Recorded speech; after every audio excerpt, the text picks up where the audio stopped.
Chris, there was a family whose house you can see a guy run up there, pours gasoline all on their porch, along their like along the front of their house, lights it on fire, and you can clearly he has a mask on, but you can clearly see them. It's big enough where you can see that this is it's a Caucasian gentleman. Um, Midlothian Police Department doesn't know anything. All these people have doorbell cameras. Suddenly, nobody can find this guy. They had, and I actually went over and spoke. I kind of actually developed a relationship with the family. Like I said, it's another black family. We kind of developed a little relationship, a little bit of a rapport. And he kind of updated me on. We talk about things. He kind of updated me on his stuff that was going on with him. He told me that the Midlothian Police Department came to his house, inside his house, and had the nerve to ask him, "Do you think maybe your wife is cheating on you and maybe her lover did it?" They were going out of their way to convince him that it wasn't a white guy, that maybe one of your daughter's baby daddies did it. These are the things that they were saying to this man to try to.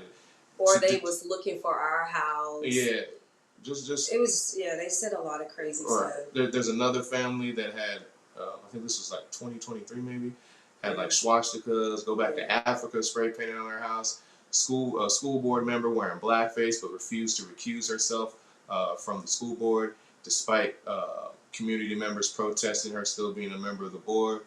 Um, just my kids have never been called the N word ever until we moved out here, and it's a consistent thing.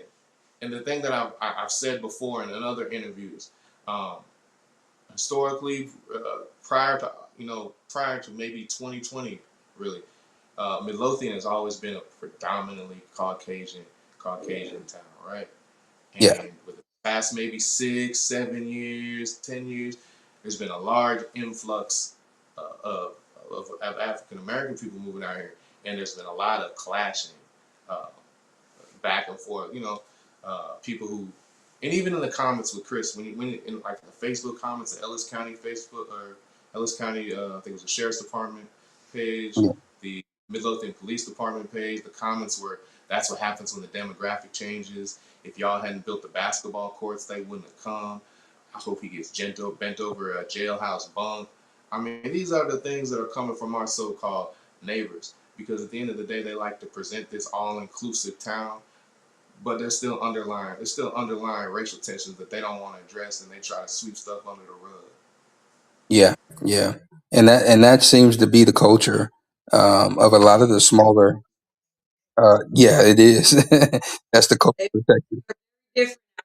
different, You're very right. different.